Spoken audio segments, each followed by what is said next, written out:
ભગવાનનું પવિત્ર નામ હવે ગુનાખોરી અને છેડતીનું હથિયાર બની રહ્યું છે। અમદાવાદના દાણી લીમડામાં 28 ફેબ્રુઆરીની મોડી રાત્રે જે બન્યું તે માત્ર એક અકસ્માત કે છેડતી નથી, પરંતુ એક એવી ઘટના છે જે આપણા સમાજ અને કાયદો વ્યવસ્થા સામે અનેક પ્રશ્નો ઊભા કરે છે। એક બાજુ પવિત્ર રમઝાન મહિનો ચાલી રહ્યો છે, ત્યારે શાંતિ દોડવાનો પ્રયાસ કોણે કર્યો? એક નશામાં ધૂત યુવક 17 વર્ષની સગીરાની છેડતી કરે છે અને ઉપરથી પવિત્ર જય શ્રી રામના નારા લગાવવા મજબૂર કરે છે। આ કેવું હિન્દુત્વ છે?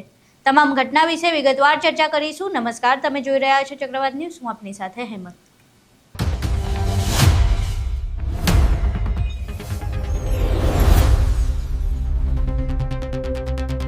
ઘટનાની વિગતવાર વાત કરીએ તો રાત્રે 12:30ની આસપાસ કાગડાપીઠ વિસ્તારમાંથી એક 17 વર્ષની સગીરા તેના ભાઈ સાથે સ્કૂટર પર જઈ રહી હતી, ત્યારે રાજ સામંતા નામનો એક નશેડી યુવક તેની સાથે અથડાય છે અને વાત માત્ર અકસ્માત સુધી સીમિત નથી રહેતી।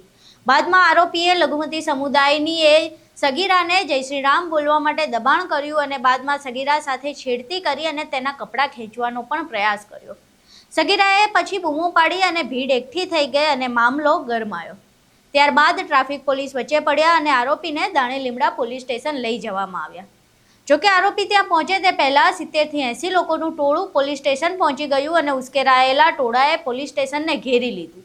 આરોપીને પકડીને ટોળાએ ઢોર માર માર્યો, પથ્થરમારો કરવામાં આવ્યો અને આ ઝપાઝપીમાં એક હોમગાર્ડ પણ ઈજાગ્રસ્ત થયા।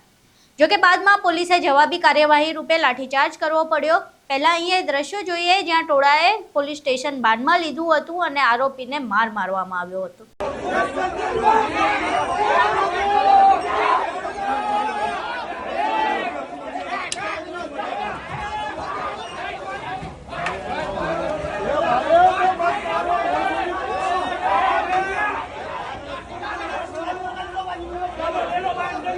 આ સમગ્ર દ્રશ્યો તમે જોયા, પરંતુ હવે પ્રશ્ન એ થાય છે કે જય શ્રી રામનો નારો એ શ્રદ્ધાનું પ્રતીક છે કે કોઈને ડરાવવાનું સાધન? આરોપીને લાગ્યું હશે કે જય શ્રી રામના નારા સાથે તે છેડતી કરવા માટે સ્વતંત્ર થઈ જતો હશે, પરંતુ તેના મગજમાં આ વિચાર બેસાડ્યો કોણે?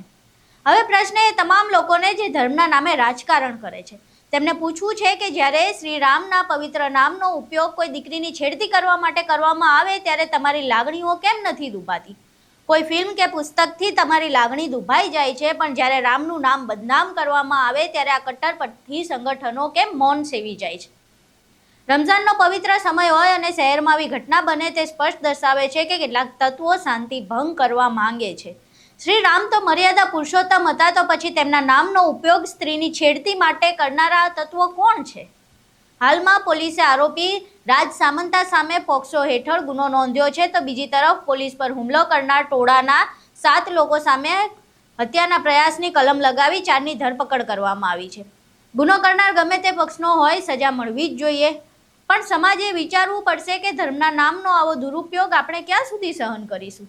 કાયદો હાથમાં લેવો એ ઉકેલ નથી, પણ ધર્મને ગુનાની આડમાં છુપાવવો એ પણ મોટો ગુનો છે।